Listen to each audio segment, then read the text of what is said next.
Irma, created by Cy Howard and starring Marie Wilson as Irma and Kathy Lewis as Jane.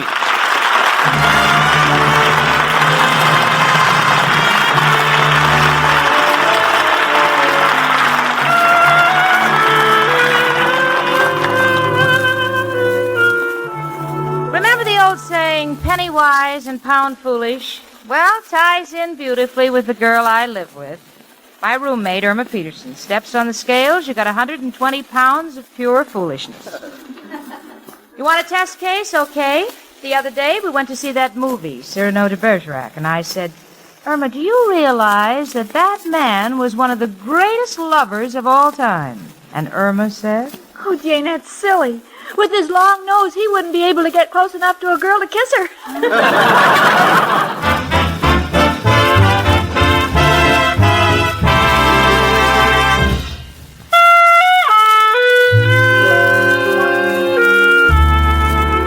Quiet evening at home, and Irma and I are sitting around reading. I'm reading a magazine. Irma's reading a mystery book. Watching Irma read a mystery is something I never want anybody to have to do. Listen.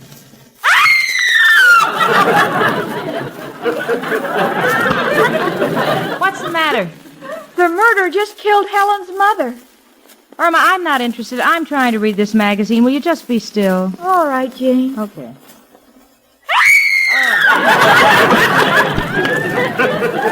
What is it now? He just killed Helen's sister, Florence. I'll send them a condolence card. Irma, please, let me read in peace. Oh, all right, Jane.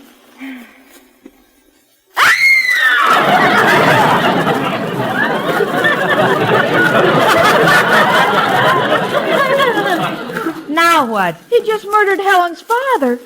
Isn't that terrible? It spoils the whole book for me. What do you mean? Now I know the murderer marries Helen. What makes you so sure? She's the only one left in the family. Cookie, I'm trying to read this magazine. Oh, all right, Jane, I'll be still. Okay. What happened? He just murdered Helen. Well, I guess the wedding is off. I'm glad I didn't buy a gift.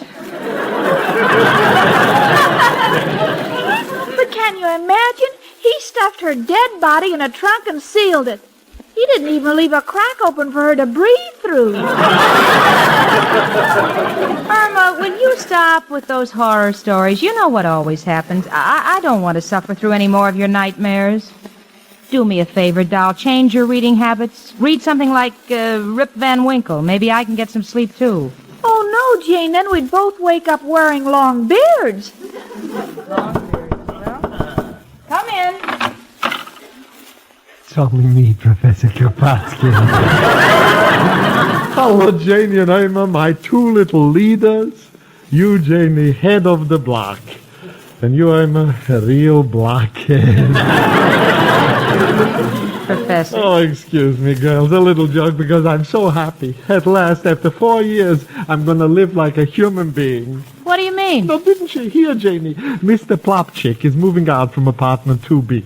Imagine me in a place where there's a doorknob on both sides of the door. A place where I can raise a window and the wall won't go up with it.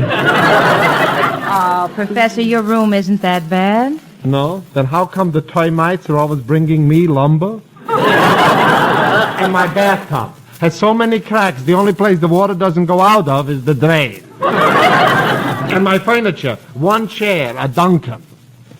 Don't you mean a Duncan fight? In my room, there's no room for 5. But now I got the chance to live like a human being. Well, that sounds wonderful. You talked to Mrs. O'Reilly about the vacancy? Not yet, but don't worry. I can soft-soap her into anything. I'll tell her eyes are like a baby cat's. She's as graceful as a mermaid. Her skin is as smooth as glass. And her voice is as rare as a pearl in an oyster shell. Twiddly-eye, twiddly-dee, do I get a thrill when I listen to the cuckoo on Mockingbird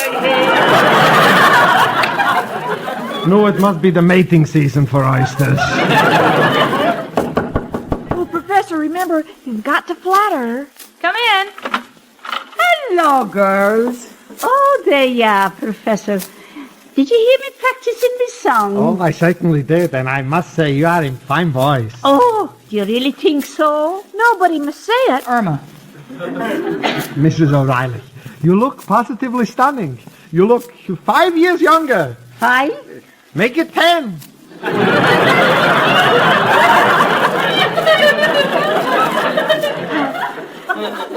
Tell her about her eyes. Me eyes? Yes, the professor said your eyes couldn't be nicer if they were made out of glass.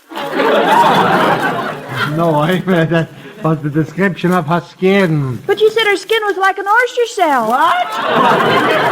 No, Irma, that's what I said about her voice. No, you said her voice was like a baby calf. I am off eating pogo stick for 2 cents. No, I'd please, bash your please, brain. Mrs. O'Reilly. What I said was, you have eyes like a baby calf, skin as smooth as glass, and a voice as rare as a pearl in an oyster. Oh, Professor, do you really think all them things about me? Never mind, I said it, didn't I? Now, by the way, Kathleen. Professor, you call me Kathleen. Yes, darling. Yeah, tell me now about apartment 2B. Now that it's vacant, when do I move in? Oh, dear. Yes, darling. I rented it to a stranger this morning, a Mr. Kitchler. You what? But, Professor, darling, I never thought about you. I mean, oh, what's the difference now that you've decided to be so sweet to me? It won't be long before we get married and you can get living in my apartment. No, wait a minute. You expect to marry me? Well, why not? You've been saying so many nice things about me lately, and all my friends say that with this new rinse I'm using, my hair looks like golden corn silk. Well, it does, and it's appropriate. Because where there's corn, there should be the face of a scarecrow. Oh, so that's how it is. I'm wise to you. You said all those nice things to me because you wanted that apartment. Well, I'm glad I rented it to Mr. Kitchler. Oh, yeah? Yes, I am. Well, let me tell you something. I'll get even with you if it's the last thing I do. Goodbye. Oh, I wonder what he meant by that. He's going to murder you. Oh, Irma. Honestly, stop being a fool. The professor's the most gentle person in the world. I know, Jane, but it says in that mystery book I'm reading that the sweetest people can become murderers if they're angry enough. You see, the penitentiary gland... Wait a minute. Wait. The penitentiary gland? Yes, right here on this page. Irma, that's pituitary gland. Yes. And you see, it says when this becomes excited, it causes the bloodstream to fill with adenoids.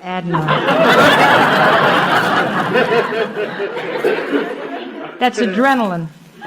Well, whatever it is, I didn't like the look in the professor's eyes. Oh, don't be ridiculous, Irma. The professor gets a little angry once in a while, but I guarantee if he tries to put his arms around me, it won't be for murder. I'll see you later, girls. I've got to get me washing down from the roof. Oh, Jane, you shouldn't let her go. This might be the last time we'll see her alive. Oh, listen here, Irma Peterson. I don't want to hear another word out of you. Just because you read a silly book, you go around thinking everybody's trying to commit a murder. There's only one potential murderer in this building. That's me. You understand? All right, Jane, but remember I warned you. I know that somewhere in this building someone is going to commit a murder. I can feel it in my bones. My head aches. Don't answer it, Jane. It might be the murderer. Will you stop that? Come in. Excuse me, I am looking for Mrs. O'Reilly. You see, I am Mr. Kitchler. I'm moving into apartment 2B. With all your trunks? Only one trunk. Anybody we know? Irma. And 2 suitcases. Oh, the children. Mr. Kitchler, don't pay any attention to her. She's been reading too many books. Oh. I think you'll find Mrs. O'Reilly on the roof. Oh, thank you.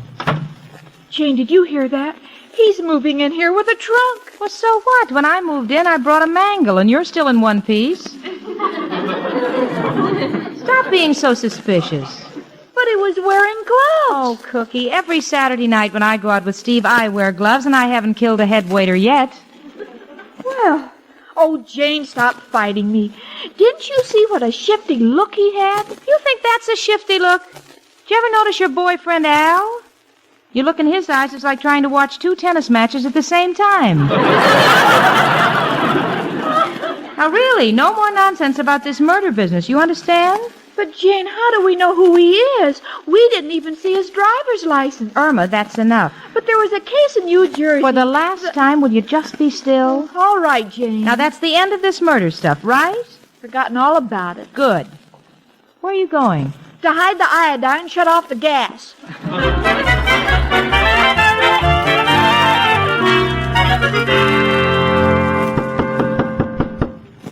Come in. Oh, pardon me. Can you tell me how to get to the roof, please? Certainly. Down to the end of the hall, up those stairs, and when you go up there, will you take off your shoes, please? You take off my shoes? Yes. You see, the roof is also my ceiling, and one day a foot went through it. Well, I am very light. Yeah, but the foot that went through it was on a very small sparrow. You have quite a sense of humor. By the way, I am the Lieutenant George Kitchler. How do you do? I'm Professor Kropotkin. How do you do? What do you want up on the roof? Well, I was about to have lunch, but there are no utensils in my kitchen, so I was looking for Mrs. O'Reilly. The less you have to do with that old schlob, the better off you are. What do you need? Oh, just a knife. You see, I'm having Hungarian sausage, and I have to slice them to fit in the pan.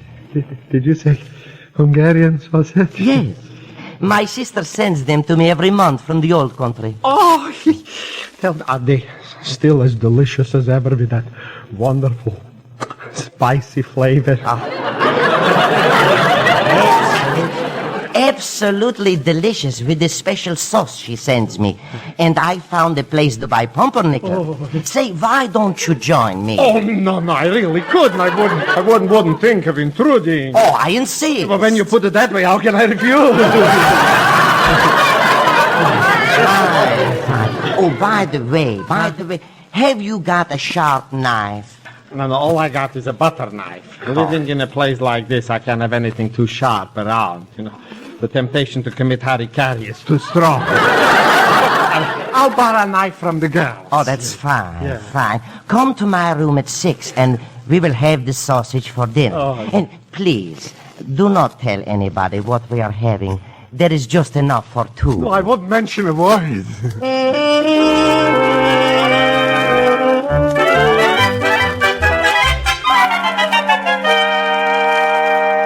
Irma, it's all settled. You're going to forget all about this murder stuff, right? Yes. Good. Why are you leaning out the window and looking up? I want to say goodbye to Mrs. O'Reilly when she goes by. Oh. Come in. It's only me again. Wow. Nice to see you smiling again, Professor. Yeah. Yes, why are you so happy? Oh, it's nothing. Girls, could I please borrow a good sharp knife? A knife? What for? Never mind what for. This is a treat I've been looking forward to for a long time.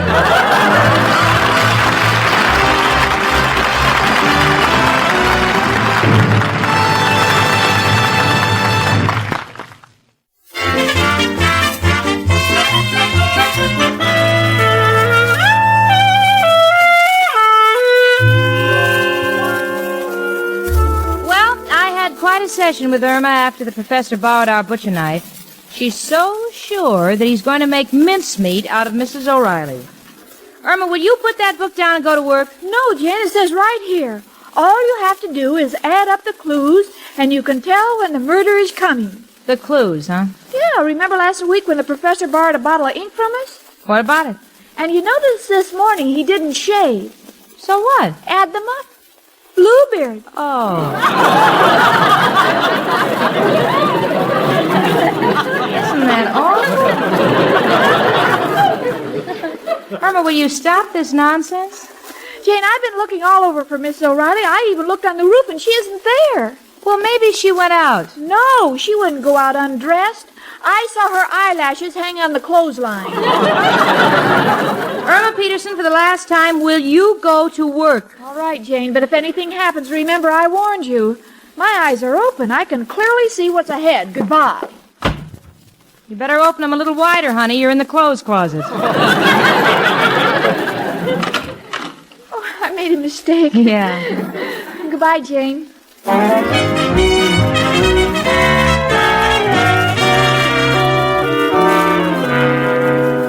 Miss Peterson!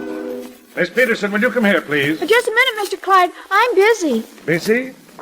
Well, this is really something. I've never seen you take an interest in my law books. No, well, this is the first time I've ever paid any attention to them. Gee, they have interesting titles. Look at this one. African Daisies. That's affidavits.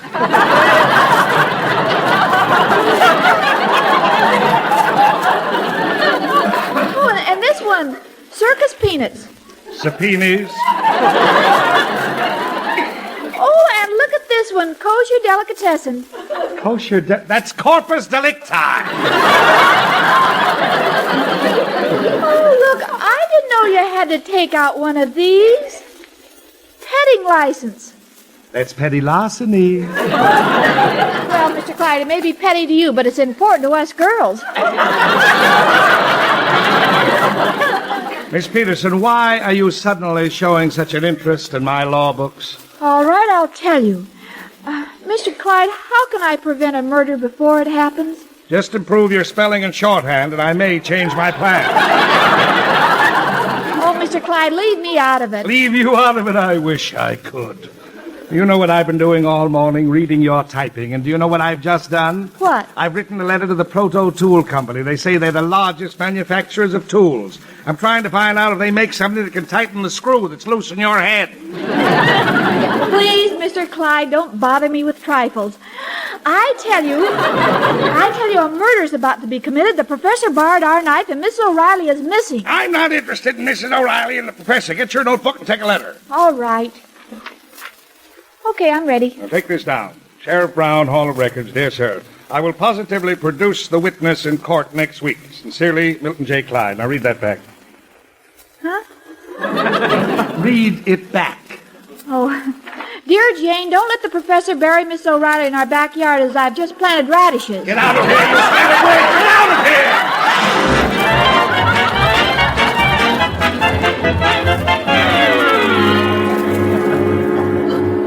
Now, Mr. Kitchler, are you ready to cut into the sausage yet? Let us finish our wine first. All right. I just can't wait to get my teeth into that sausage.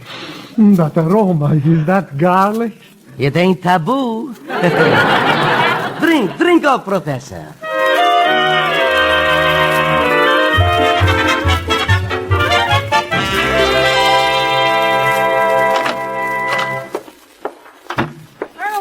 Home so early? Oh, I couldn't work, Jane.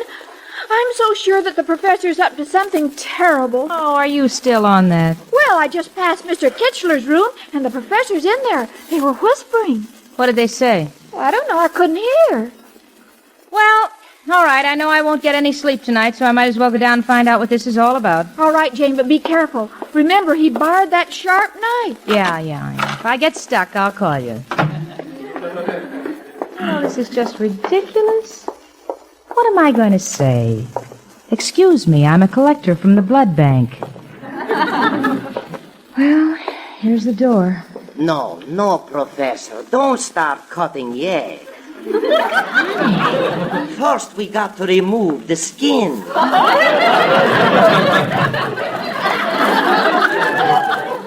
Irma, what are you doing here? Well, I want to hear what's going on, too. What are they saying, Jane? Nothing. Let's go downtown shopping. No, I want to stay here. Well, then be quiet. Hand me the knife, Josie. I want to make the first card. Here you are. Oh, Jane. You know, you're quite an artist with that knife.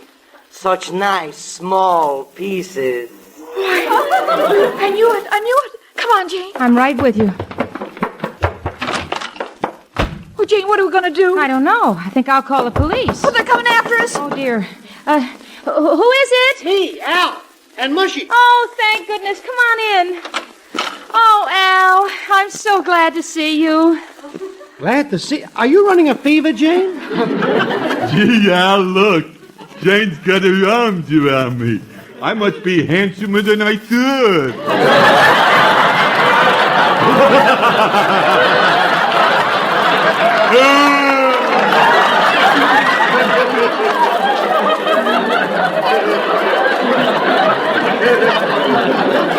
Al, I don't know if it's me or Irma, but something's going on downstairs. What's this? The professor's murdering Mrs. O'Reilly. What? Well, how do you like that? And I ain't even married.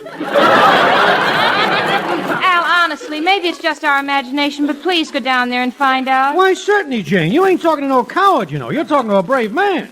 What apartment are they in? 2B. Okay, go on, Mushy. And be careful. That's my jacket you're wearing. But Al, I'm afraid to go down there alone. Yes, Al. The professor borrowed a knife from us. A knife? Well, hey, you see, Mushy, you got nothing to worry about. Nobody ever got shot with a knife. Oh, yeah, how silly of me. Hey, wait a minute, Al. You're pulling a fast one. Come on, Al. I'll go with you. Oh, no, chicken. There's no point in all of us going. You go with Mushy. Al! Okay, I'm going. Come on, gang, let's go. Who's in back of me? Nobody. We're all in front of you. I don't hear no screaming. Maybe we're too late. Mushy, knock on the door. Yeah, you do that, me? Well, yeah, I don't want to scratch my ring. Okay, Al. Who is it? It's me, Al. Open up. Al. I don't know any Al. Don't let them in. That Al eats like a horse. They must have smelled the sausages. Oh, sorry, no visitors. Go away. How do you like that? There, Al. Now maybe you'll believe me. They've killed Miss O'Reilly. I'm going to call the police. Oh, wait a minute. Take it easy, chicken. We ain't sure nothing's wrong yet. Yeah, but if there's nothing wrong, why won't they let us in? Well, that's what we got to investigate. Tell you what. Let's sneak to the bottom of the staircase and keep an eye on the door. Come on. Well, try not to get killed. If anything happened to me, or to you, I'd be so lonely on my own.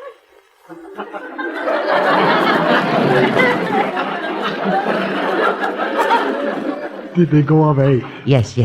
I heard them run down the steps. Oh, good.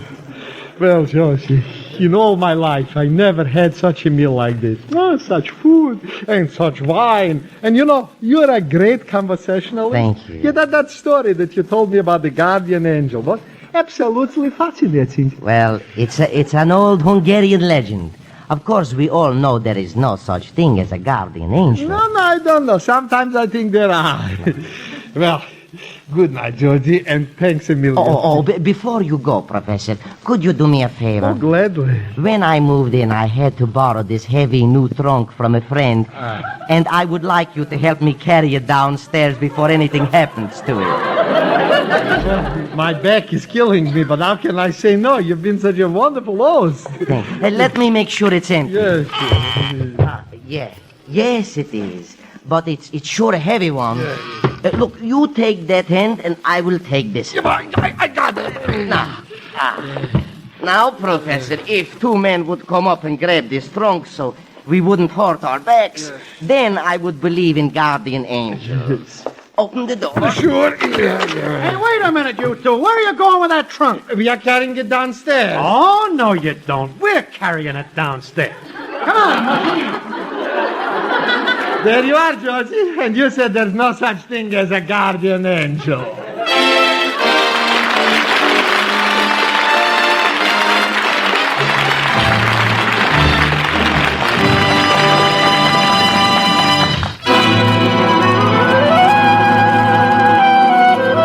This is the United States Armed Forces Radio Service, the voice of information and education.